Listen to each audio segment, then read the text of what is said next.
गुरु हरगोबिंद साहब महाराज सच्चे पातशाह का दिहाड़ा होवे, असी शराब रज के पीए, असी मांस सेवन करिए, असी जुआ खेडीए उसे ही रात गुरमुखो जदों असी छोटे हुंदे सी ना ते सानू भी कहा जांदा सीगा पुत्रा अज दरवाजा बंद ना करी, ते पुछया जांदा सी क्यों, कहंदे पुत अज लक्ष्मी घर दे विच आउणी है। ਤੇ ਗੁਰਮੁਖੋ जिस स्थान तो मालक गुरदेव गुरु हरगोबिंद साहब महाराज जी चल के गए ने, इत्थे 100 सिक्का दिल्ली की धरती तो चांदी का सिक्का चल के आउंदा है। मेरे पातशाह ने इनकार किया सी, ये खून पसीने की कमाई है, गुरु नानक साहब का सिख है, किरत करो, नाम जपो ते वंड के छको।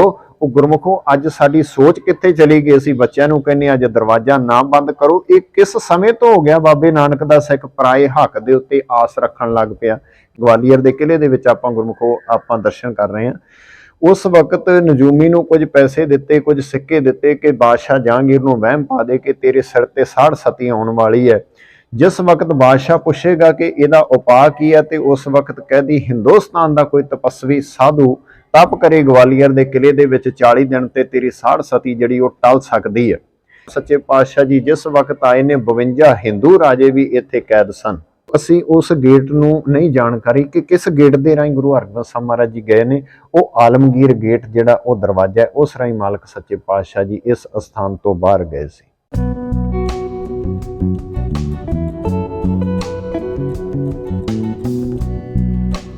वाहिगुरू जी का खालसा वाहिगुरू जी की फतेह जी। ਅਸੀਂ ਜਾ ਰਹੇ ਹਾਂ ਜੀ ਅੱਜ ਗਵਾਲੀਅਰ ਗੁਰਦੁਆਰਾ ਦਾਤਾ ਬੰਦੀ ਛੋਟ ਦੇ ਦਰਸ਼ਨ ਕਰਨ, ਤੇ ਟ੍ਰੇਨ 'ਚ ਜਾਵਾਂਗੇ ਇੱਕ ਜੱਥੇ ਦੇ ਨਾਲ। ਟਾਈਮ ਤੇ ਸੀ ਟ੍ਰੇਨ ਦਾ ਸਵੇਰ ਦਾ 7 ਵਜੇ ਦਾ, ਬਟ ਹੁਣ ਟ੍ਰੇਨ ਡਿਲੇ ਹੋ ਗਈ ਹੈ, ਸੋ 8:30 ਵਜੇ ਦੀ ਟ੍ਰੇਨ ਹੈ। ਬਸ ਫਟਾਫਟ ਤਿਆਰ ਹੋ ਰਿਹਾ, ਫਿਰ ਉਸ ਤੋਂ ਬਾਅਦ ਮਿਲਦੀ ਹਾਂ ਤੁਹਾਨੂੰ ਸਟੇਸ਼ਨ 'ਤੇ।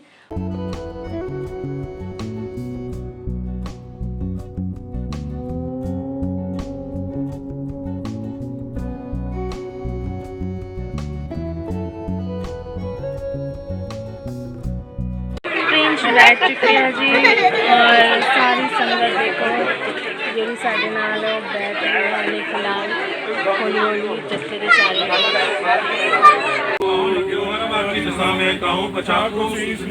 कौ भूतान को पूजत है पस कौ मृतान को पूजन तायो। सब ही जग श्री भगवान को भेद न पायो।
पहुँच गया जी गुरुद्वारा साहब। हुण जा रहे हैं पहले रूम वास्ते, रूम लवांगे, फिर उस तो बाद थोड़ी देर रूम में रेस्ट करके फिर तुहानूं गुरुद्वारा साहब के दर्शन करावांगे। तो हुण वेट हो रही है सारिਆਂ ਦੀ रूम वास्ते, सारे वेट कर रहे हैं। इत्थे देखो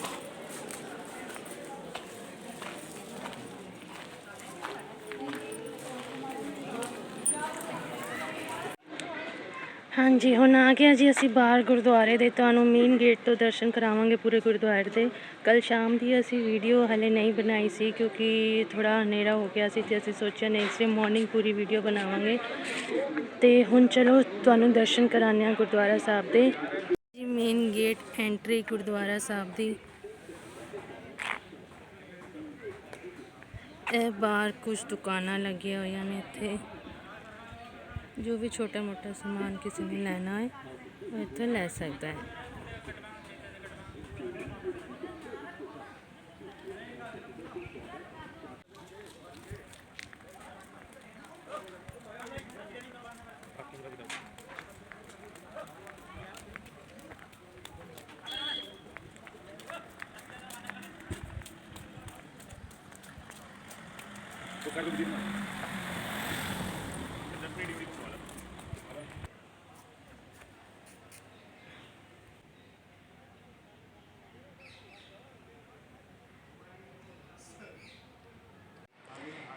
ਇਹ ਸਾਰੀ ਪਾਰਕਿੰਗ ਵਾਲੀ ਜਗ੍ਹਾ ਹੈ।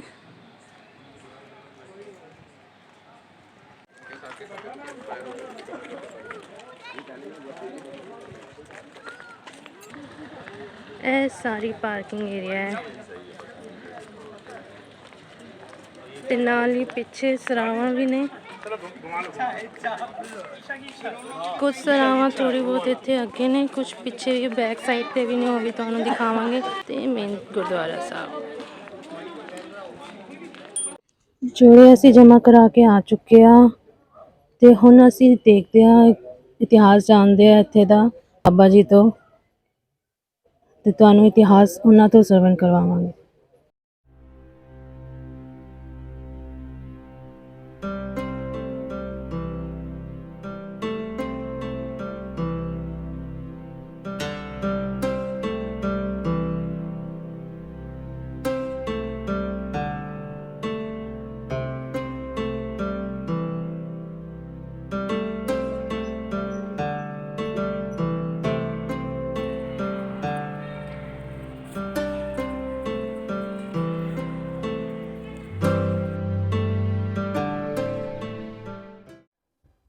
ਵਾਹਿਗੁਰੂ ਜੀ ਕਾ ਖਾਲਸਾ, ਵਾਹਿਗੁਰੂ ਜੀ ਕੀ ਫਤਿਹ।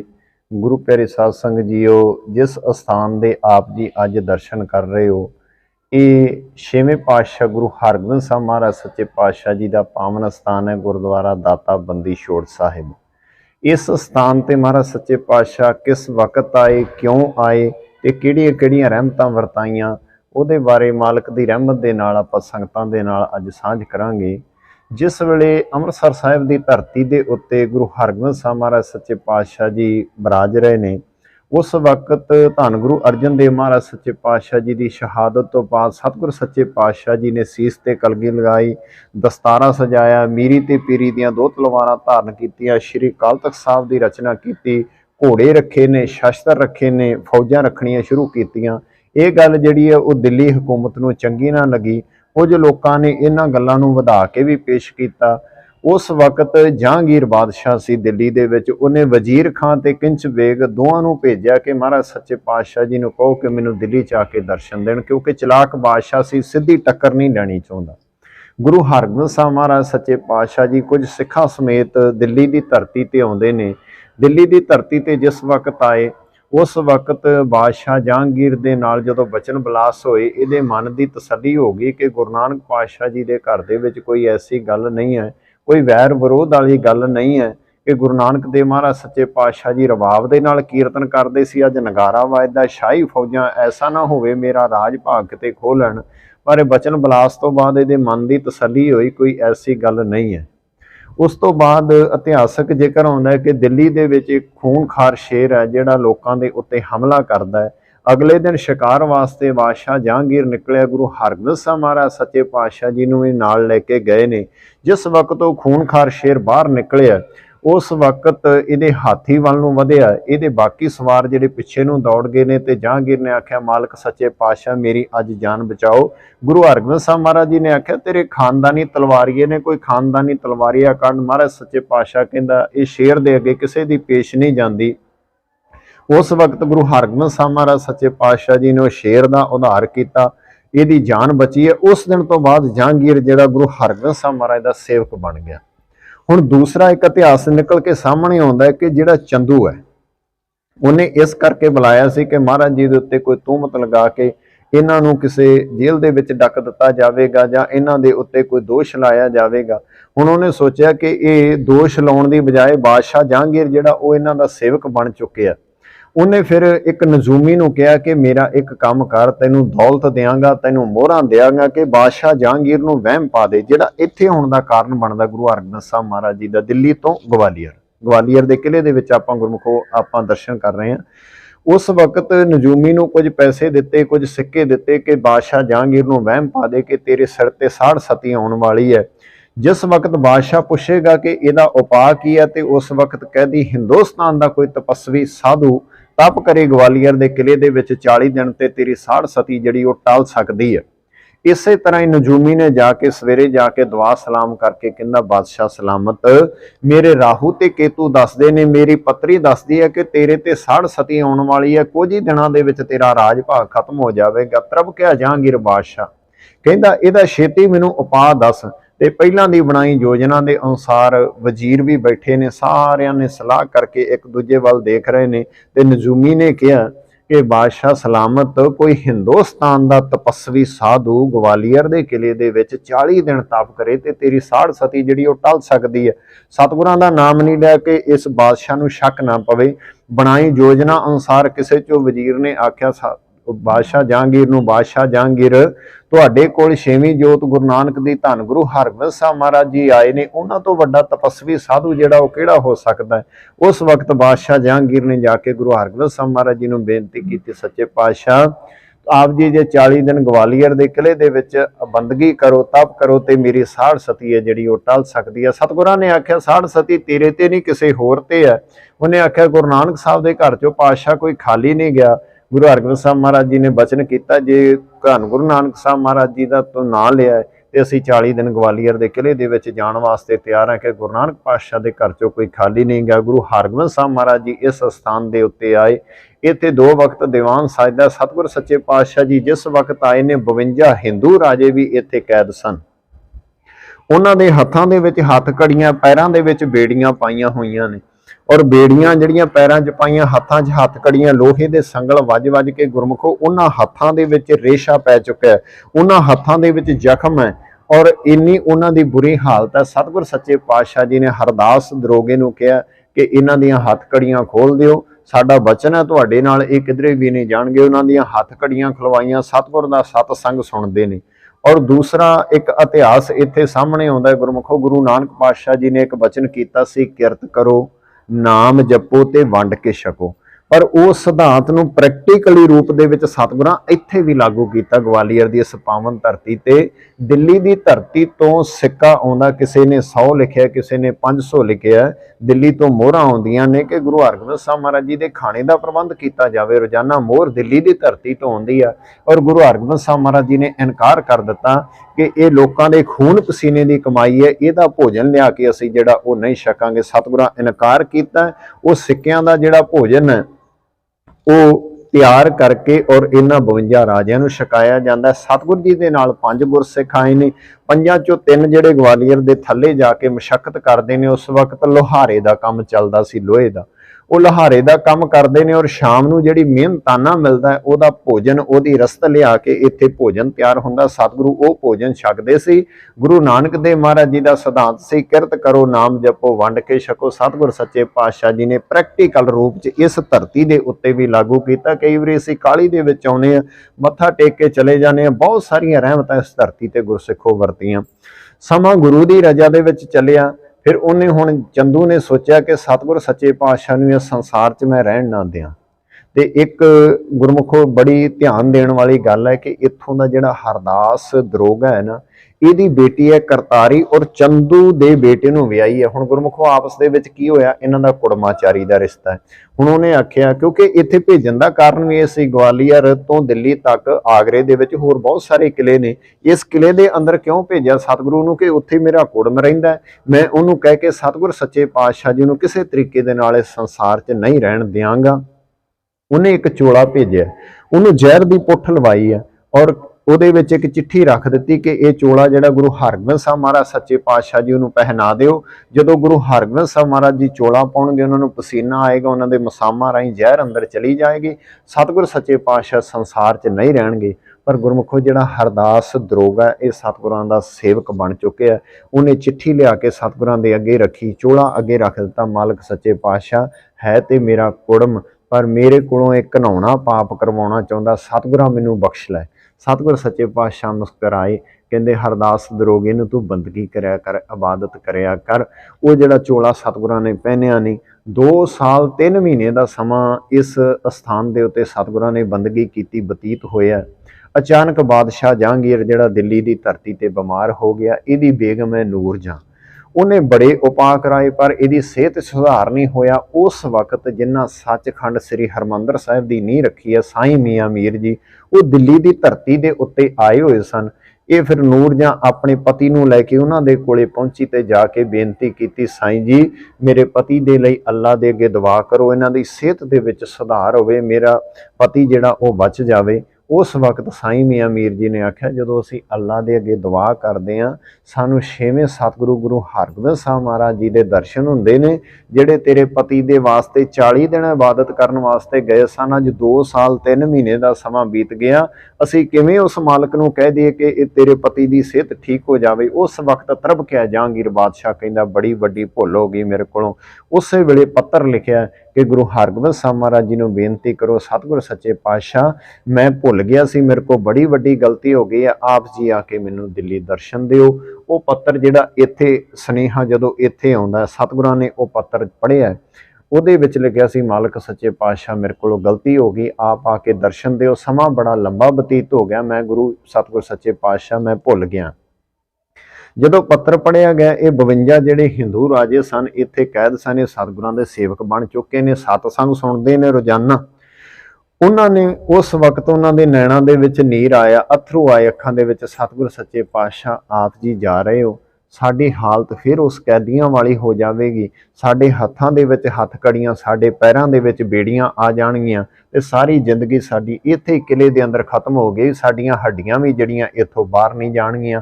ਸਤਿਗੁਰ ਸੱਚੇ ਪਾਤਸ਼ਾਹ ਜੀ ਕਿਰਪਾ ਕਰੋ, ਸਾਡੇ ਤੇ ਵੀ ਰਹਿਮਤ ਕਰੋ, ਸਾਡਾ ਵੀ ਉਧਾਰ ਕਰੋ। ਤੇ ਗੁਰਮੁਖੋ ਮਾਘ ਦੇ ਮਹੀਨੇ 'ਚ ਆਪ ਬਚਨ ਪੜ੍ਹਦੇ ਹੋ, 8 60 ਤੀਰਥ ਸਗਲ ਪੁੰਨ ਜੀ ਦਇਆ ਪ੍ਰਵਾਨ, ਕਿ ਇੱਕ ਜੀ ਤੇ ਦਇਆ ਕਰ ਦਈਏ ਤੇ 68 ਤੀਰਥਾਂ ਦਾ ਜਿਹੜਾ ਪੁੰਨ ਪ੍ਰਾਪਤ ਹੁੰਦਾ ਹੈ। ਤੇ ਗੁਰੂ ਹਰਗੋਬਿੰਦ ਸਾਹਿਬ ਮਹਾਰਾਜ ਜੀ ਦੇ ਅੱਗੇ 52 ਨਿਰਦੋਸ਼ ਜਾਨਾਂ ਹੱਥ ਜੋੜ ਕੇ ਖਲੋਤੀਆਂ ਨੇ। ਮੇਰੇ ਮਾਲਕ ਸਤਿਗੁਰ ਨੇ ਜੇ ਉਸ ਪੰਕਤੀ ਦੀ ਵਿਆਖਿਆ ਕੀਤੀ ਤੇ ਉਹ ਵੀ ਇਸ ਪਾਵਨ ਧਰਤੀ ਤੇ ਕੀਤੀ ਕਿ ਇੱਕ ਜੀ ਤੇ ਉਧਾਰ ਕਰਨਾ 68 ਤੀਰਥਾਂ ਦਾ ਫਲ ਹੈ। ਇੱਥੇ 52 ਨਿਰਦੋਸ਼ ਜਾਨਾਂ ਕਹਿੰਦੀਆਂ ਸਤਿਗੁਰੂ ਸਾਨੂੰ ਬਖਸ਼ ਲੈ, ਤੇ ਮਾਲਕ ਨੇ ਚਿੱਠੀ ਤੇ ਲਿਖ ਕੇ ਭੇਜ ਦਿੱਤਾ, ਜਿਨ੍ਹਾਂ ਚਿਰ 52 ਨਿਰਦੋਸ਼ ਹਿੰਦੂ ਰਾਜੇ ਬਾਹਰ ਨਹੀਂ ਕੱਢੇ ਜਾਂਦੇ ਅਸੀਂ ਬਾਹਰ ਨਹੀਂ ਜਾਵਾਂਗੇ। ਉਹ ਪੱਤਰ ਵਾਪਸ ਦਿੱਲੀ ਦੀ ਧਰਤੀ ਤੇ ਗਿਆ। ਹੁਣ ਇਹਨੂੰ ਹੱਥਾਂ ਪੈਰਾਂ ਦੀ ਪੈ ਗਈ ਕਿ ਜੇ 52 ਇਹ ਰਾਜਸੀ ਸ਼ਾਹੀ ਕੈਦੇ ਬਾਹਰ ਆ ਗਏ, ਕਿਉਂਕਿ ਇੱਕ ਕੈਦੀ ਨੂੰ ਕੈਦ ਕਰਨ ਦੇ ਵਿੱਚ ਬੜੇ ਸਿੱਕੇ ਖਰਚ ਹੁੰਦੇ ਸੀ, ਬੜਾ ਧਨ ਖਰਚ ਹੁੰਦਾ ਸੀ ਇੱਕ ਸ਼ਾਹੀ ਰਾਜਸੀ ਕਿਸੇ ਰਾਜੇ ਨੂੰ ਕੈਦ ਕਰਨਾ। ਹੁਣ 52 ਹਿੰਦੁਸਤਾਨ ਦੇ ਵਿੱਚੋਂ ਕੈਦ ਕੀਤੇ ਨੇ, ਕਿੰਨਾ ਧਨ ਖਰਚਿਆ, ਕਿੰਨੀਆਂ ਫੌਜਾਂ ਦਾ ਨੁਕਸਾਨ ਹੋਇਆ ਹੋਵੇਗਾ। ਹੁਣ ਮਨ ਦੇ ਅੰਦਰ ਹੈ ਕਿ ਜੇ 52 ਬਾਹਰ ਆ ਗਏ ਤੇ ਮੇਰਾ ਰਾਜ ਭਾਗ ਖਤਰੇ ਦੇ ਵਿੱਚ ਹੋਵੇਗਾ। ਇਹਨੇ ਆਪਣੀ ਸਭਾ ਬੁਲਾਈ ਹੈ। ਉਸ ਵਕਤ ਵਜ਼ੀਰਾਂ ਨੇ ਆਖਿਆ ਕਿ ਇਹ ਰਾਜਪੂਤ ਰਾਜੇ ਨੇ, ਰਾਜੇ ਨੇ ਕਿਸੇ ਦਾ ਪੱਲਾ ਨਹੀਂ ਫੜਦੇ, ਬਾਦਸ਼ਾਹ ਸਲਾਮਤ ਤੂੰ ਚਿੱਠੀ ਤੇ ਲਿਖ ਦੇ ਕਿ ਜਿੰਨੇ ਗੁਰੂ ਹਰਗੋਬਿੰਦ ਸਾਹਿਬ ਮਹਾਰਾਜ ਜੀ ਦਾ ਪੱਲਾ ਫੜ ਕੇ ਦਾਮਨ ਫੜ ਕੇ ਨਿਕਲ ਆਉਣ ਉਹਨੇ ਨਿਕਲ ਆਉਣ, ਇਹ ਕਿਸੇ ਦਾ ਪੱਲਾ ਨਹੀਂ ਫੜਨਗੇ। ਉਹਨੇ ਚਿੱਠੀ ਤੇ ਲਿਖਿਆ ਗੁਰੂ ਹਰਗੋਬਿੰਦ ਸਾਹਿਬ ਮਹਾਰਾਜ ਜੀ ਨੂੰ, ਸਤਿਗੁਰੂ ਜਿੰਨੇ ਤੁਹਾਡਾ ਦਾਮਨ ਫੜ ਕੇ ਪੱਲਾ ਫੜ ਕੇ ਨਿਕਲ ਸਕਦੇ ਨੇ ਉਹਨੇ ਬਾਹਰ ਆ ਜਾਣ, ਮੈਨੂੰ ਕੋਈ ਇਤਰਾਜ਼ ਨਹੀਂ ਹੈ। ਗੁਰੂ ਹਰਗੋਬਿੰਦ ਸਾਹਿਬ ਮਹਾਰਾਜ ਜੀ ਨੇ 52 ਕਲੀਆਂ ਵਾਲਾ ਜਿਹੜਾ ਉਹ ਚੋਲਾ ਸਰਵਾਇਆ। ਇੱਕ ਇੱਕ ਕਲੀ ਨੂੰ ਫੜ ਕੇ ਆਲਮਗੀਰ ਗੇਟ ਦਰਵਾਜ਼ੇ ਦੇ ਰਾਹੀਂ ਉਹ ਜਿਹੜੇ ਰਾਜੇ ਬਾਹਰ ਗਏ ਨੇ। ਜ਼ਿਕਰ ਕਰਦੇ ਆ ਜਿੱਧਰ ਦੀ ਗੁਰੂ ਕੀ ਸੰਗਤ ਆਉਂਦੀ ਹੈ, ਪੰਜਾਬ ਤੋਂ, ਹਿੰਦੁਸਤਾਨ ਤੋਂ, ਏਸ਼ੀਆ ਤੇ ਦੇਸ਼ਾਂ ਵਿਦੇਸ਼ਾਂ ਤੋਂ, ਉਹ ਗੁਰਮੁਖੋ ਉਰਵਾਈ ਗੇਟ ਹੈ। ਦੂਸਰਾ ਗੇਟ ਹੈ ਇਸ ਕਿਲੇ ਦਾ ਕਿਲਾ ਗੇਟ, ਔਰ ਤੀਸਰਾ ਗੇਟ ਹੈ ਉਹਨੂੰ ਕਿਹਾ ਜਾਂਦਾ ਆਲਮਗੀਰ ਗੇਟ। ਉਹ ਇਸ ਵਕਤ ਖੰਡਰ ਕੀਤਾ ਹੋਇਆ, ਬੰਦ ਕੀਤਾ ਹੋਇਆ। ਇਤਿਹਾਸ ਤੋਂ ਬਾਅਦ ਦੇ ਵਿੱਚ ਦੱਸਾਂਗਾ ਕਿ ਕਿਉਂ ਬੰਦ ਕੀਤਾ, ਅਜੇ ਇਤਿਹਾਸ ਸਰਵਣ ਕਰ ਲਈਏ। ਉਸ ਆਲਮਗੀਰ ਗੇਟ ਦੇ ਰਾਹੀਂ ਜਦੋਂ ਗੁਰੂ ਹਰਗੋਬਿੰਦ ਸਾਹਿਬ ਮਹਾਰਾਜ ਜੀ ਬਿਲਕੁਲ ਬਾਹਰ ਗਏ ਨੇ ਗੇਟ ਤੋਂ, ਤੇ ਉਹ ਗੇਟ ਦੇ ਬਾਹਰਲੇ ਪਾਸੇ ਖਲੋਤਾ ਹੈ ਹਰਦਾਸ ਦਰੋਗਾ, ਜਿਹੜਾ ਇੱਥੋਂ ਇਸ ਜੇਲ੍ਹ ਦਾ ਮੁਖੀ ਹੈ। ਉਹਨੇ ਵੇਖਿਆ ਕਿ ਮੇਰੀ ਜ਼ਿੰਦਗੀ ਦੇ ਵਿੱਚ ਕਦੀ ਇਸ ਜੇਲ੍ਹ ਦੇ ਵਿੱਚੋਂ ਕਦੀ ਮੇਰੀ ਆਗਿਆ ਤੋਂ ਬਿਨਾਂ ਕਦੀ ਕੋਈ ਜਾਨਵਰ ਵੀ ਬਾਹਰ ਨਹੀਂ ਆਇਆ। ਅੱਜ ਇਹ 52 ਸਤਿਗੁਰ ਸੱਚੇ ਪਾਤਸ਼ਾਹ ਤੇ ਮਾਲਕ ਆਪ ਨੇ, ਪਰ ਇੱਥੇ 52 ਦੀਆਂ 52 ਜਾਨਾਂ ਨੂੰ ਬਾਹਰ ਲੈ ਕੇ ਆ ਰਹੇ ਨੇ। ਬੜੀ ਮਨ ਦੇ ਅੰਦਰ ਉਹਦੇ ਖੁਸ਼ੀ ਦੀ ਲਹਿਰ ਹੋਈ। ਉਹਨੇ ਹੱਥ ਜੋੜ ਕੇ ਗੁਰਸਿੱਖੋ ਸਭ ਤੋਂ ਪਹਿਲੀ ਵਾਰ ਜੇ ਸ਼ਬਦ ਵਰਤਿਆ ਨਾ, ਦਾਤਾ ਬੰਦੀ ਛੋੜ, ਇਸ ਸਥਾਨ ਦਾ ਨਾਂ ਹੈ। ਤੇ ਮਾਲਕ ਸੱਚੇ ਪਾਤਸ਼ਾਹ ਨੇ ਉਸ ਦੇ ਸਿਰ ਦੇ ਉੱਤੇ ਹੱਥ ਰੱਖਿਆ ਸੀ, ਉਸ ਰੂਹ ਦੇ ਉੱਤੇ, ਕਿ ਉਸ ਨੇ ਸਭ ਤੋਂ ਪਹਿਲੀ ਵਾਰੀ ਹੱਥ ਜੋੜ ਕੇ ਸ਼ਬਦ ਕਹੇ, ਦਾਤਾ ਬੰਦੀ ਛੋੜ। ਤੇ ਜਿਹੜੇ 52 ਦੇ 52 ਪਿੱਛੇ ਨਿਰਦੋਸ਼ ਜਾਨਾਂ ਮਾਲਕ ਸ਼ਹਿਨਸ਼ਾਹ ਦੇ ਨਾਲ ਬਾਹਰ ਜਾ ਰਹੀਆਂ ਸਨ, ਉਹਨਾਂ ਖੁਸ਼ੀ ਦੇ ਵਿੱਚ ਜਵਾਬ ਦਿੱਤਾ, ਜੈ ਦਾਤਾ ਬੰਦੀ ਛੋੜ, ਜੈ ਦਾਤਾ ਬੰਦੀ ਛੋੜ। ਉਸੇ ਦਿਨ ਤੋਂ ਗੁਰੂ ਹਰਗੋਬਿੰਦ ਸਾਹਿਬ ਮਹਾਰਾਜ ਜੀ ਨੂੰ ਆਪਾਂ ਬੰਦੀ ਛੋੜ ਸਤਿਗੁਰੂ ਦੇ ਨਾਮ ਦੇ ਨਾਲ ਵੀ ਬੁਲਾਉਂਦੇ ਆ। ਗੁਰਦੇਵ ਪਾਤਸ਼ਾਹ ਥੱਲੇ ਉਦਾਸੀ ਸਾਧੂਆਂ ਦਾ ਡੇਰਾ ਸੀ, ਉਸ ਸਥਾਨ ਦੇ ਉੱਤੇ ਇੱਕ ਰਾਤ ਰੁਕੇ ਨੇ। ਉਹਨਾਂ ਨੇ ਆਖਿਆ ਪਾਤਸ਼ਾਹ ਕੋਈ ਨਿਸ਼ਾਨੀ ਦੇ ਜਾ। ਮਾਲਕ ਨੇ ਉੱਥੇ ਖੜਾਵਾਂ ਆਪਣੀਆਂ ਦਿੱਤੀਆਂ ਨੇ। ਫਿਰ ਸਤਿਗੁਰੂ ਸੱਚੇ ਪਾਤਸ਼ਾਹ ਦਿੱਲੀ ਗਏ। ਦਿੱਲੀ ਜਾ ਕੇ ਸਤਿਗੁਰਾਂ ਨੂੰ ਚੰਦਨ ਦੀ ਚੌਂਕੀ ਤੇ ਬਾਦਸ਼ਾਹ ਜਹਾਂਗੀਰ ਨੇ ਬਿਠਾਇਆ, ਬੜਾ ਸਤਿਕਾਰ ਦਿੱਤਾ। ਆਖਿਆ ਪਾਤਸ਼ਾਹ ਮੇਰੇ ਕੋਲੋਂ ਭੁੱਲ ਹੋ ਗਈ ਹੈ। ਇਹਨਾਂ ਨੂੰ ਗੁਰੂ ਹਰਗੋਬਿੰਦ ਸਾਹਿਬ ਮਹਾਰਾਜ ਜੀ ਨੇ ਆਪਣਾ ਰਾਜ ਭਾਗ ਵੀ ਜਿਹੜਾ ਉਹ ਵਾਪਸ ਦਿਵਾਇਆ। ਔਰ ਸਤਿਗੁਰ ਸੱਚੇ ਪਾਤਸ਼ਾਹ ਜੀ ਸਿਮਰਨ ਕਰ ਰਹੇ ਸੀ ਮਾਲਾ ਦੇ ਨਾਲ। ਹੁਣ ਬਾਦਸ਼ਾਹ ਜਹਾਂਗੀਰ ਨੇ ਆਖਿਆ ਸਤਿਗੁਰੂ ਜੀ ਆਪ ਤੇ ਅੰਮ੍ਰਿਤਸਰ ਸਾਹਿਬ ਜਾ ਰਹੇ ਹੋ, ਮੈਨੂੰ ਆਪਣੀ ਮਾਲਾ ਦੇ ਵਿੱਚੋਂ ਇੱਕ ਮਣਕਾ ਦੇ ਦਿਓ, ਮੈਂ ਮੇਰੂ ਮਣਕਾ ਬਣਾਵਾਂਗਾ, ਯਾਦ ਰਵੇਗੀ ਤੁਹਾਡੀ। ਤੇ ਗੁਰੂ ਹਰਗੋਬਿੰਦ ਸਾਹਿਬ ਮਹਾਰਾਜ ਜੀ ਨੇ ਆਖਿਆ ਇਹ ਦੋ ਮਾਲਾ ਭੇਟ ਕੀਤੀਆਂ ਸਨ, ਇੱਕ ਸਾਡੇ ਕੋਲ, ਇੱਕ ਗੁਰੂ ਅਰਜਨ ਸਾਹਿਬ ਮਹਾਰਾਜ ਜੀ ਸਾਡੇ ਪਿਤਾ ਜੀ ਦੇ ਕੋਲੇ ਸੀ। ਉਹ ਮਾਲਾ ਜਿਹੜੀ ਚੰਦੂ ਦੇ ਕੋਲੇ ਆ, ਤੁਸੀਂ ਇਹਦੇ ਕੋਲ ਪੂਰੀ ਮਾਲਾ ਹੀ ਲੈ ਸਕਦੇ ਹੋ। ਚੰਦੂ ਨੇ ਉਸ ਵੇਲੇ ਉੱਠ ਕੇ ਆਖਿਆ ਸੀ ਬਾਦਸ਼ਾਹ ਸਲਾਮਤ, ਇਹ ਸਿੱਖਾਂ ਦਾ ਗੁਰੂ ਝੂਠ ਬੋਲਦਾ, ਮੇਰੇ ਕੋਲੇ ਮਾਲਾ ਨਹੀਂ ਹੈ। ਚੰਦੂ ਨੂੰ ਪਤਾ ਮੇਰਾ ਹੁਣ ਪਾਜ ਉਗੜ ਜਾਵੇਗਾ। ਬਹਾਦਰ ਬਾਬਾ ਬਿਧੀ ਚੰਦ ਜੀ ਨੇ ਜਾ ਕੇ ਚੰਦੂ ਦੇ ਘਰ ਦੀ ਤਲਾਸ਼ੀ ਲਈ, ਉਹ ਮਾਲਾ ਨਿਕਲ ਆਈ ਹੈ। ਬਾਦਸ਼ਾਹ ਜਹਾਂਗੀਰ ਇੰਨਾ ਕ੍ਰੋਧਿਤ ਹੋਇਆ, ਗੁਰੂ ਹਰਗੋਬਿੰਦ ਸਾਹਿਬ ਮਹਾਰਾਜ ਜੀ ਨੂੰ ਬੇਨਤੀ ਕੀਤੀ ਸਤਿਗੁਰੂ ਇਹ ਤੁਹਾਡਾ ਦੋਸ਼ੀ ਹੈ, ਇਹਨੂੰ ਤੁਸੀਂ ਮਨ ਚਾਹੀ ਸਜ਼ਾ ਦੇ ਸਕਦੇ ਹੋ। ਇਹਨੇ ਗੁਰੂ ਅਰਜਨ ਸਾਹਿਬ ਮਹਾਰਾਜ ਜੀ ਨੂੰ ਤੁਹਮਤਾਂ ਲਵਾ ਕੇ ਜਿਹੜਾ ਉਹ ਸ਼ਹੀਦ ਕਰਵਾਇਆ। ਔਰ ਸਤਿਗੁਰਾਂ ਦੀ ਮਾਲਾ ਅਜੇ ਤੱਕ ਇਹ ਰੱਖੀ ਬੈਠਾ। ਕਿਉਂਕਿ ਵੇਖੋ ਦਿੱਲੀ ਦੀ ਧਰਤੀ ਤੇ ਗੁਰੂ ਹਰਗੋਬਿੰਦ ਸਾਹਿਬ ਜੀ ਦਾ ਆਉਣ ਵੇਲੇ ਬਚਨ ਹੋਇਆ ਸੀ, ਜਿਹੜਾ ਆਪਾਂ ਇਤਿਹਾਸ 'ਚ ਸਾਂਝ ਕਰ ਸਕੇ ਹਾਂ ਕਿ ਬਾਦਸ਼ਾਹ ਸਾੜ ਸਤੀ ਤੇਰੇ ਤੇ ਨਹੀਂ ਕਿਸੇ ਹੋਰ ਤੇ ਆਉਣ ਵਾਲੀ ਹੈ। ਹੁਣ ਸਾੜ ਸਤੀ ਉਹਦੇ ਤੇ ਆ ਗਈ। ਬਹਾਦਰ ਬਾਬਾ ਬਿਧੀ ਚੰਦ ਜੀ ਨੇ ਨੱਕ ਦੇ ਵਿੱਚ, ਜਿਵੇਂ ਆਪਾਂ ਡੰਗਰਾਂ ਦੇ ਪਸ਼ੂਆਂ ਦੇ ਨੱਥ ਪਾਉਣੇ ਆ, ਨੱਕ ਦੇ ਵਿੱਚ ਨੱਥ ਪਾਈ ਹੈ। ਔਰ ਇੱਥੋਂ ਲੈ ਕੇ ਲਾਹੌਰ ਦੀ ਧਰਤੀ ਤੱਕ ਗਏ ਨੇ। ਲੋਕ ਛਿੱਤਰ ਮਾਰਦੇ ਨੇ, ਲੋਕ ਡੰਡੇ ਮਾਰਦੇ ਨੇ, ਇਹਦੀ ਬਦਸਲੂਕੀ ਕੀਤੀ ਜਾਂਦੀ ਹੈ। ਫਿਰ ਲਾਹੌਰ ਦੀ ਧਰਤੀ ਤੇ ਜੋ ਗਲੀਆਂ ਦੇ ਵਿੱਚ ਗੇੜੇ ਦਿੱਤੇ ਜਾਂਦੇ ਸੀ, ਗਿਰਦਿੱਤਾ ਭੜਪੂੰਜਾ ਜਿਸ ਕੜਛੇ ਦੇ ਨਾਲ ਗੁਰੂ ਅਰਜਨ ਸਾਹਿਬ ਮਹਾਰਾਜ ਜੀ ਦੇ ਸੀਸ ਦੇ ਵਿੱਚ ਰੇਤ ਪਵਾਈ ਸੀ, ਜਦੋਂ ਉਹਨੇ ਸਾਹਮਣੇ ਦੇਖਿਆ ਦੋਖੀ ਤੇ ਪਾਪੀ ਆ ਰਿਹਾ, ਉਹਨੇ ਉਹੀ ਕੜਛਾ ਦੇ ਸਿਰ ਦੇ ਵਿੱਚ ਮਾਰਿਆ। ਇਹ ਚੰਦੂ ਦੀ ਉੱਥੇ ਮੌਤ ਹੁੰਦੀ ਹੈ। ਗੁਰੂ ਹਰਗੋਬਿੰਦ ਸਾਹਿਬ ਮਹਾਰਾਜ ਸੱਚੇ ਪਾਤਸ਼ਾਹ ਦਿੱਲੀ ਦੀ ਧਰਤੀ ਤੋਂ ਜਿਸ ਦਿਨ ਆਪਾਂ ਬੰਦੀ ਛੋੜ ਦਿਹਾੜਾ ਮਨਾਉਣੀ ਹੈ, ਦੀਵਾਲੀ ਮਨਾਉਣੀ ਹੈ, ਉਸ ਦਿਨ ਅੰਮ੍ਰਿਤਸਰ ਸਾਹਿਬ ਦੀ ਧਰਤੀ ਤੇ ਪਹੁੰਚੇ। ਤੇ ਇਸ ਅਸਥਾਨ ਤੋਂ ਗੁਰਸਿੱਖੋ 1 ਮਹੀਨਾ ਪਹਿਲਾਂ ਅੱਸੂ ਦੀ ਮੱਸਿਆ ਜਿਹੜੀ ਇਸ ਸਾਲ 14 ਅਕਤੂਬਰ ਨੂੰ ਲੰਘ ਕੇ ਗਈ ਹੈ, 1 ਮਹੀਨਾ ਪਹਿਲਾਂ ਜਿਹੜੀ ਅੱਸੂ ਦੀ ਮੱਸਿਆ ਆਉਂਦੀ ਹੈ, ਉਸ ਦਿਨ ਮਾਲਕ ਸੱਚੇ ਪਾਤਸ਼ਾਹ ਜੀ ਇੱਥੋਂ ਇਸ ਕਿਲੇ ਚੋਂ ਉਹ 52 ਜਾਨਾਂ ਤੇ ਰਹਿਮਤ ਕਰਕੇ ਬਾਹਰ ਲੈ ਕੇ ਜਾਂਦੇ ਨੇ। ਔਰ ਕੱਤਕ ਦੀ ਮੱਸਿਆ, ਦੀਵਾਲੀ ਵਾਲੀ ਮੱਸਿਆ ਵਾਲੇ ਦਿਨ ਅੰਮ੍ਰਿਤਸਰ ਸਾਹਿਬ ਦੀ ਪਾਵਨ ਧਰਤੀ ਦੇ ਉੱਤੇ ਗੁਰਦੇਵ ਪਾਤਸ਼ਾਹ ਜੀ ਗਏ। ਬਾਬਾ ਬੁੱਢਾ ਸਾਹਿਬ ਜੀ ਨੇ ਘਿਓ ਦੇ ਦੀਪ ਜਲਾਏ ਨੇ। ਅੰਮ੍ਰਿਤਸਰ ਸਾਹਿਬ ਸੱਚਖੰਡ ਸ੍ਰੀ ਹਰਿਮੰਦਰ ਸਾਹਿਬ ਕੜਾਹ ਪ੍ਰਸ਼ਾਦ ਦੀ ਦੇਗ ਹੋਈ ਹੈ ਔਰ ਰੱਬੀ ਬਾਣੀ ਦਾ ਕੀਰਤਨ ਹੋਇਆ। ਤੇ ਉਸੇ ਦਿਨ ਤੋਂ ਆਪਣੀ ਜਿਹੜੀ ਦੀਵਾਲੀ ਦੀ ਆਰੰਭਤਾ ਹੋਈ ਹੈ। ਔਰ ਜਿਸ ਸਥਾਨ ਦੇ ਗੁਰਮੁਖੋ ਆਪ ਦਰਸ਼ਨ ਕਰ ਰਹੇ ਹੋ, ਇਤਿਹਾਸ ਸੁਣ ਲਿਓ, ਦੀਵਾਲੀ ਦੀ ਜੇ ਆਰੰਭਤਾ ਕਹਿ ਲਈਏ ਇਸ ਪਾਵਨ ਸਥਾਨ ਤੋਂ ਸ਼ੁਰੂਆਤ ਹੋਈ ਹੈ। ਤੇ ਕੋਈ ਗੁਰਮੁਖੋ ਦੋ ਰਾਵਾਂ ਨਹੀਂ ਕਿ ਮਾਲਕ ਨੇ ਇੱਥੇ ਬੰਦਗੀ ਕੀਤੀ। ਇੱਥੋਂ ਹੀ ਸਤਿਗੁਰੂ ਜਾਂਦੇ ਨੇ, ਫਿਰ ਅੰਮ੍ਰਿਤਸਰ ਸਾਹਿਬ ਦੀ ਉਹ ਪਾਵਨ ਧਰਤੀ ਤੇ ਪਹੁੰਚਦੇ ਨੇ। ਗੁਰਸਿੱਖੋ ਹੁਣ ਦੂਸਰੀਆਂ 2 ਬੇਨਤੀਆਂ ਉਹ ਵੀ ਇਤਿਹਾਸ ਦੇ ਨਾਲ ਕਰਦੇ ਹਾਂ। ਆਪਾਂ ਆਲਮਗੀਰ ਗੇਟ ਤੇ ਥੋੜਾ ਜਿਹਾ ਰੁਕ ਕੇ ਗਏ ਸੀ। ਉਹ ਗੇਟ ਕਿਉਂਕਿ ਆਪ ਜੀ ਜਿੰਨੇ ਵੀ ਇਤਿਹਾਸ ਸੁਣ ਰਹੇ ਹੋ ਇਸ ਚੈਨਲ ਦੇ ਜਰੀਏ, ਗੁਰਮੁਖ ਵੀਰਾਂ ਨੇ ਚੈਨਲ ਜਿਹੜਾ ਸ਼ੁਰੂ ਕੀਤਾ ਹੈ ਉਹਦੇ ਜਰੀਏ ਆਪ ਸੁਣ ਰਹੇ ਹੋ, ਕਿਉਂਕਿ ਉਹ ਗੇਟ ਬੰਦ ਹੈ। ਜਿੰਨੀ ਵੀ ਦੁਨੀਆ ਦੇਸ਼ਾਂ ਵਿਦੇਸ਼ਾਂ ਤੋਂ ਸੰਗਤ ਆਉਂਦੀ ਹੈ ਉਸ ਗੇਟ ਦੇ ਦਰਸ਼ਨ ਨਹੀਂ ਕਰ ਸਕਦੀ, ਕਿਉਂਕਿ ਖੰਡਰ ਕੀਤਾ। ਕਿਉਂ ਕੀਤਾ ਹੈ? ਜਦੋਂ ਗੁਰੂ ਹਰਗੋਬਿੰਦ ਸਾਹਿਬ ਮਹਾਰਾਜ ਜੀ ਨੇ ਉੱਥੇ ਖੜਾਵਾਂ ਦਿੱਤੀਆਂ ਸੀ ਤੇ ਉੱਥੇ ਇੱਕ ਦੂਜਾ ਸਥਾਨ ਸੀ ਮੱਧ ਪ੍ਰਦੇਸ਼ ਦੇ ਵਿੱਚ ਪਊਆ ਸਾਹਿਬ। ਪਹਿਲਾ ਸਥਾਨ ਹੈ ਦਾਤਾ ਬੰਦੀ ਛੋੜ ਸਾਹਿਬ ਔਰ ਦੂਸਰਾ ਉੱਥੇ ਸਥਾਨ ਹੈ ਪਊਆ ਸਾਹਿਬ। 2 ਸਥਾਨ ਸੀ ਇਸ ਮੱਧ ਪ੍ਰਦੇਸ਼ ਦੀ ਧਰਤੀ ਤੇ। 1984 ਦੇ ਵਿੱਚ ਜੋ ਦਿੱਲੀ ਦੀ ਧਰਤੀ ਦੇ ਉੱਤੇ ਹੋਇਆ, ਜੋ ਆਪਣੇ ਗੁਰਸਿੱਖ ਭਰਾਵਾਂ ਦੇ ਪਿੰਡੇ ਨੂੰ ਸੇਕ ਲੱਗਿਆ, ਆਪਾਂ ਸਭ ਜਾਣਦੇ। ਉਹ ਸਭ ਕੁਝ ਉਹ ਸੇਕ ਗਵਾਲੀਅਰ ਦੀ ਧਰਤੀ ਤੱਕ ਵੀ ਲੱਗਿਆ। ਉਸ ਗੁਰਦੁਆਰਾ ਸਾਹਿਬ ਦੇ ਵਿੱਚ ਗ੍ਰੰਥੀ ਸਿੰਘ ਗੁਰੂ ਮਹਾਰਾਜ ਜੀ ਦਾ ਸਰੂਪ ਜਿਹੜਾ ਇਹਨਾਂ ਨੇ ਅੱਗ ਲਾ ਕੇ ਅਗਨ ਭੇਟ ਕਰ ਦਿੱਤੇ ਨੇ ਔਰ ਉਸ ਜਗ੍ਹਾ ਤੇ ਇਹਨਾਂ ਨੇ ਮੰਦਿਰ ਬਣਾ ਦਿੱਤਾ ਹੈ। ਅੱਜ ਤੱਕ ਆਪਣਾ ਉਹਨਾਂ ਦੇ ਨਾਲ ਜਿਹੜਾ ਉਹ ਕੇਸ ਚੱਲ ਰਿਹਾ। ਆਪਾਂ ਕਹਿੰਦੇ ਕਿ ਸਾਡੇ ਮਾਲਕ ਦਾ ਸਥਾਨ ਹੈ, ਉਹ ਕਹਿ ਰਹੇ ਨੇ ਸਾਡਾ ਮੰਦਿਰ ਹੈ। ਹਿੰਦੁਸਤਾਨ 'ਚ ਹੋਰ ਵੀ 2-3 ਜਗ੍ਹਾ ਨੇ ਜਿੱਥੇ ਐਸਾ ਵਰਤਾਰਾ ਵਰਤਿਆ। ਇਸ ਕਰਕੇ ਉਹ ਗੇਟ ਨੂੰ ਸਹਿਜੇ ਸਹਿਜੇ ਇਹਨਾਂ ਨੇ ਹਕੂਮਤਾਂ ਨੇ ਉਹ ਖੰਡਰ ਕਰ ਦਿੱਤਾ ਕਿ ਗੁਰਸਿੱਖ ਸੰਗਤ ਜਾਂਦੀ ਹੈ, ਇਹਦੇ ਮਨ ਦੇ ਅੰਦਰ ਜਿਹੜਾ ਰੋਸ ਆਉਂਦਾ। ਗੁਰਸਿੱਖੋ ਜਿੰਨੀ ਵੀ ਸੰਗਤ ਇੱਥੇ ਆਉਂਦੀ ਹੈ, ਜੇ 90% ਦੀ ਵੀ ਮੈਂ ਕਹਿ ਲਵਾਂ ਤੇ ਕੋਈ ਗਲਤ ਨਹੀਂ ਹੋਵੇਗਾ ਮੇਰੇ ਮੁਤਾਬਕ, ਕਿ ਉਹ ਅਸੀਂ ਉਸ ਗੇਟ ਨੂੰ ਨਹੀਂ ਜਾਣਕਾਰੀ ਕਿ ਕਿਸ ਗੇਟ ਦੇ ਰਾਹੀਂ ਗੁਰੂ ਹਰਗੋਬਿੰਦ ਸਾਹਿਬ ਮਹਾਰਾਜ ਜੀ ਗਏ ਨੇ। ਉਹ ਆਲਮਗੀਰ ਗੇਟ ਜਿਹੜਾ ਉਹ ਦਰਵਾਜ਼ਾ ਹੈ, ਉਸ ਰਾਹੀਂ ਮਾਲਕ ਸੱਚੇ ਪਾਤਸ਼ਾਹ ਜੀ ਇਸ ਅਸਥਾਨ ਤੋਂ ਬਾਹਰ ਗਏ ਸੀ। दूसरी बेनती इस इतिहास के नाल होर के शब्द चौंकियां गुरु नानक देव महाराज जी के गुरपुरब ते गुरु गोबिंद सिंह महाराज जी के गुरपुरब ते आपां शब्द चौंकी कढ़दे हां, पर साडे बच्चिआं नूं जां कई वारी दाने पुरखां नूं भी इस गल दा नहीं ज्ञान हुंदा कि शब्द चौंकी की है ते कित्थों शुरुआत हुई। शब्द चौंकी की शुरुआत भी गुरसिखो इस अस्थान के नाल संबंधित है। बड़ा वड्डा इतिहास है इस अस्थान का। जिस वक्त गुरु हरगोबिंद साहब महाराज जी इत्थे विराज रहे ने ते बाबा बुढ़ा साहिब जी, भाई गुरदास जी ते गुरु की संगत अमृतसर साहिब की धरती तो ढोलकी लैके मशालां लैके पैदल गुरु गुरु करते यात्रा कढ़ते इस स्थान ते आउंदे, इत्थे नमस्कारा करके फिर जिहड़े वो अमृतसर साहिब की धरती ते जांदे। रेलवे ट्रैक के अनुसार लगभग 832 किलोमीटर की दूरी है, थोड़ी बहुती वध घट हो सकती है, लगभग रेलवे ट्रैक अनुसार दस रहे हैं 832 किलोमीटर। वो बिरध बाबा पैदल गुरु गुरु करता इस स्थान पर आउंदा और पैदल जांदा। अज भी जिहड़ी शबद चौंकी वो बाबा बुढ़ा साहिब की याद दे विच अमृतसर साहिब की धरती ते भी कढ़ी जाती है। और तीसरी एक संपूर्णता इतिहास की होने लगी मैं बेनती करते हैं, क्योंकि जिन्ने भी गुरमुख वीर आउंदे ने चैनल के जरिए मीडिया जोगी अज एक बड़ा वड्डा साधन है गुरसिखो कि जिहड़े स्थान ते आपां दर्शन कर रहे हैं इस स्थान का नाम है दाता बंदी छोड़ साहिब।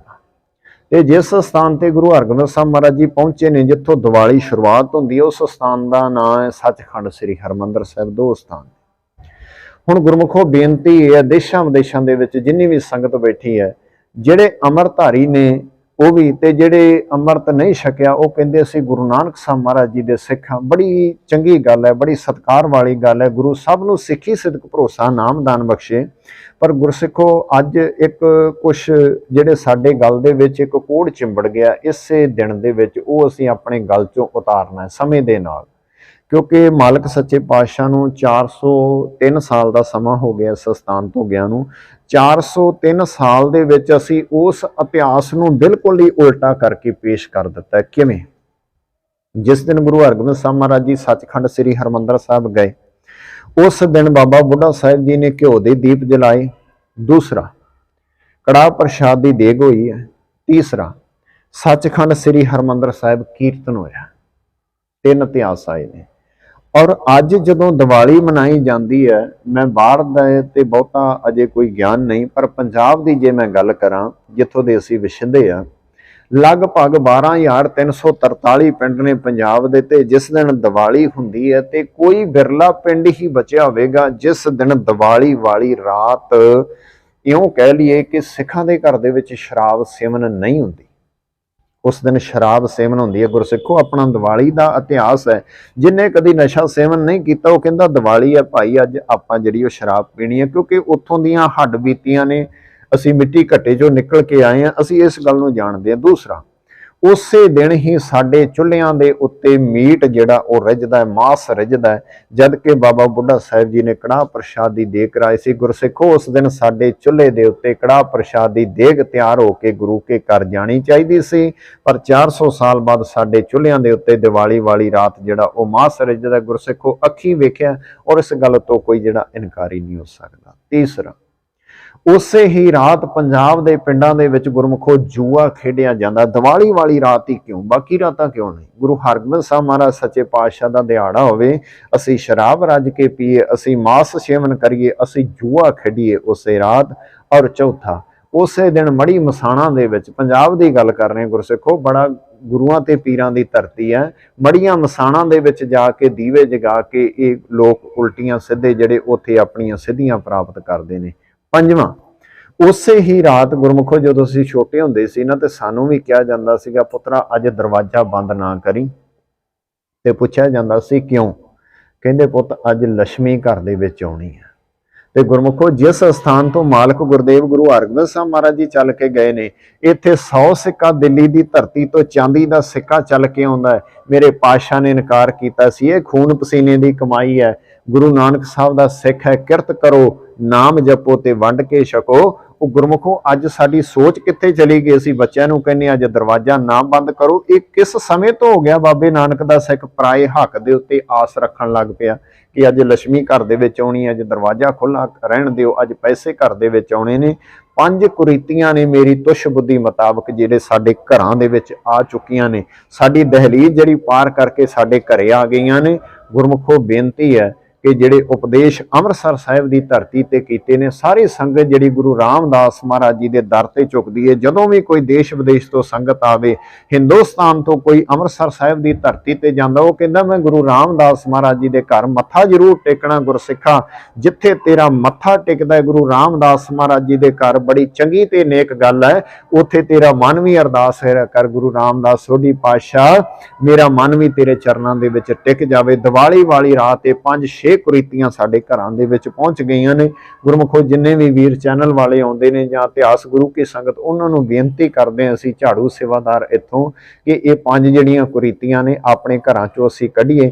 ਸਾਡੇ ਚੁੱਲ੍ਹਿਆਂ ਤੇ ਕੜਾਹ ਪ੍ਰਸ਼ਾਦ ਦੀ ਦੇਗ ਆਵੇ। ਸਾਡੇ ਘਰਾਂ ਦੇ ਵਿੱਚ ਸਾਡੇ ਬੱਚੇ ਜਿਹੜੇ ਉਹ ਸ਼ਬਦ ਪੜ੍ਹਨਾ ਸ਼ੁਰੂ ਕਰਨ। ਸਾਡੇ ਘਰਾਂ ਦੇ ਵਿੱਚ ਰੱਬੀ ਬਾਣੀ ਦਾ ਜਿਹੜਾ ਉਹ ਕੀਰਤਨ ਹੋਵੇ। ਤੇ ਜਿਸ ਵਕਤ ਬਾਬਾ ਬੁੱਢਾ ਸਾਹਿਬ ਜੀ ਨੇ ਰੱਬੀ ਬਾਣੀ ਦਾ ਕੀਰਤਨ ਸੱਚਖੰਡ ਸ੍ਰੀ ਹਰਿਮੰਦਰ ਸਾਹਿਬ ਕੜਾਹ ਪ੍ਰਸ਼ਾਦ ਦੀ ਦੇਗ ਕਰਾਈ ਸੀ, ਉਹ ਸਿਧਾਂਤ ਅਸੀਂ ਆਪਣੇ ਘਰਾਂ ਦੇ ਵਿੱਚ ਲੈ ਕੇ ਜਾਈਏ। ਸਤਿਗੁਰ ਸੱਚੇ ਪਾਤਸ਼ਾਹ ਜੀ ਕਿਰਪਾ ਕਰਨ, ਰਹਿਮਤ ਕਰਨ। ਗੁਰੂ ਹਰਗੋਬਿੰਦ ਸਾਹਿਬ ਮਹਾਰਾਜ ਸੱਚੇ ਪਾਤਸ਼ਾਹ ਸਭਨਾਂ ਨੂੰ ਸਿੱਖੀ ਸਿਦਕ ਭਰੋਸਾ ਨਾਮਦਾਨ ਅੰਮ੍ਰਿਤ ਵੇਲੇ ਦੀ ਦਾਤ ਬਖਸ਼ਿਸ਼ ਕਰਨ। ਸਤਿਗੁਰ ਸੱਚੇ ਪਾਤਸ਼ਾਹ ਇਤਿਹਾਸ ਸੰਗਤਾਂ ਨੂੰ ਸਰਵਣ ਕਰਾਉਂਦੇ, ਕਿਉਂਕਿ ਮਾਲਕ ਦੀ ਜਿਹੜੀ ਉਪਮਾ ਹੈ ਨਾ ਗੁਰਸਿੱਖੋ, ਅਸੀਂ ਕਾਲ ਦੇ ਅਧੀਨ, ਅਸੀਂ ਮਾਲਕ ਦੀ ਉਪਮਾ ਜਿਹੜੀ ਉਹ ਨਹੀਂ ਕਰ ਸਕਦੇ। ਜੇ ਕੋਈ ਤਰੁੱਟੀ ਰਹਿ ਗਈ ਹੋਵੇ, ਜੇ ਕੋਈ ਇਤਿਹਾਸ ਦੇ ਵਿੱਚ ਬਾਧ ਕਾਟ ਹੋਈ ਹੋਵੇ, ਗੁਰੂ ਕੀ ਸੰਗਤ ਗੁਰੂ ਪਾਸੋਂ ਮਾਫੀ ਮੰਗਦੇ ਹਾਂ। ਵਾਹਿਗੁਰੂ ਜੀ ਕਾ ਖਾਲਸਾ, ਵਾਹਿਗੁਰੂ ਜੀ ਕੀ ਫਤਿਹ।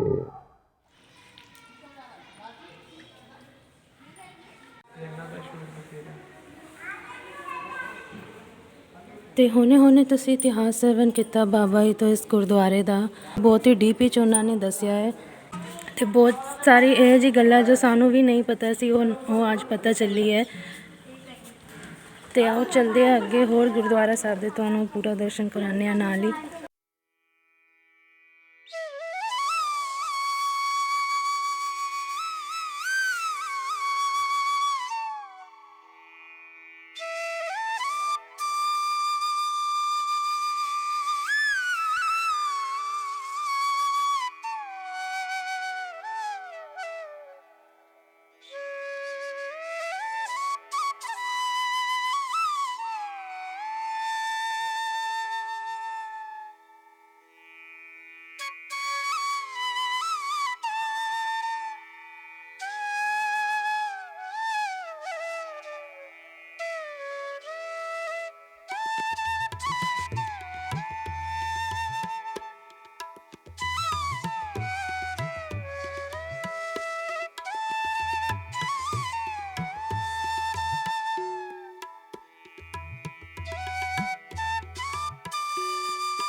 ਇਹ ਹੈ ਜੀ ਲੰਗਰ ਹਾਲ, ਜਿੱਥੇ ਆ ਕੇ ਆਪਾਂ ਲੰਗਰ ਛਕ ਚੁੱਕਿਆ ਇੱਕ ਵਾਰੀ।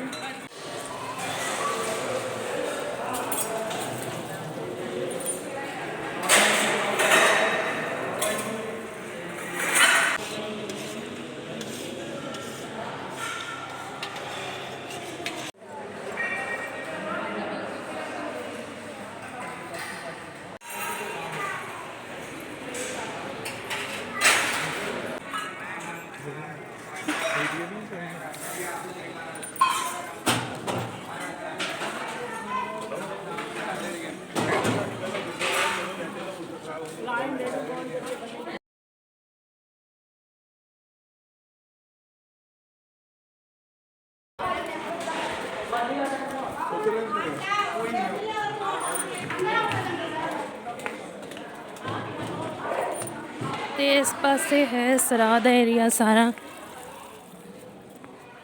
ਇਹ ਸਾਰੀ ਵੀ ਸਰਾਹ ਹੈ।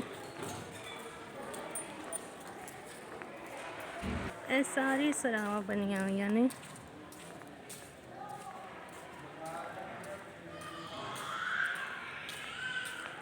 ਤੇ ਹੁਣ ਤੁਹਾਨੂੰ ਦਿਖਾਉਂਦੇ ਹਾਂ ਬੈਕ ਸਾਈਡ ਦੀ ਸਰਾਹ ਵੀ।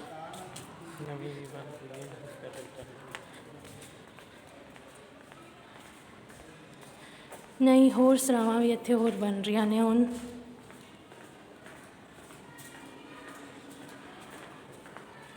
ਇਹ ਦੇਖੋ, ਇਹ ਸਾਰੀ ਸਰਾਵਾਂ ਨਵੀਆਂ ਬਣ ਰਹੀਆਂ ਨੇ ਹੁਣ।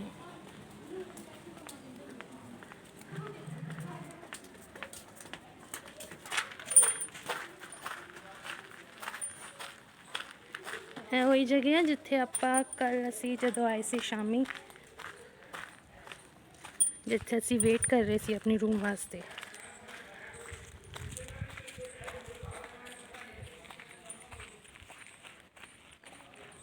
ਅਸੀਂ ਕਰਨ ਚੱਲੇ ਆ ਵੀਡੀਓ ਦਾ ਐਂਡ। ਦਰਸ਼ਨ ਕਰਾ ਚੁੱਕੇ ਤੁਹਾਨੂੰ ਪੂਰੇ ਗੁਰਦੁਆਰੇ ਦੇ, ਤੇ ਇਤਿਹਾਸ ਵੀ ਤੁਹਾਨੂੰ ਪੂਰਾ ਦੱਸ ਚੁੱਕਿਆ ਗੁਰਦੁਆਰਾ ਸਾਹਿਬ ਦਾ। ਉਮੀਦ ਕਰਦੇ ਹਾਂ ਕਿ ਤੁਹਾਨੂੰ ਬਹੁਤ ਕੁਝ ਇਸ ਵੀਡੀਓ ਦੇ ਜ਼ਰੀਏ ਗੁਰਦੁਆਰੇ ਦੇ ਇਤਿਹਾਸ ਦੇ ਬਾਰੇ ਪਤਾ ਚੱਲਿਆ ਹੋਵੇਗਾ। ਮਿਲਦੇ ਹਾਂ ਬਹੁਤ ਹੀ ਜਲਦ ਤੁਹਾਨੂੰ ਨਈ ਵੀਡੀਓ ਦੇ ਨਾਲ। ਕਿਸੇ ਨਏ ਗੁਰਦੁਆਰੇ ਦਾ ਇਤਿਹਾਸ ਲੈ ਕੇ ਫਿਰ ਆਵਾਂਗੇ। ਵਾਹਿਗੁਰੂ ਜੀ ਕਾ ਖਾਲਸਾ, ਵਾਹਿਗੁਰੂ ਜੀ ਕੀ ਫਤਿਹ।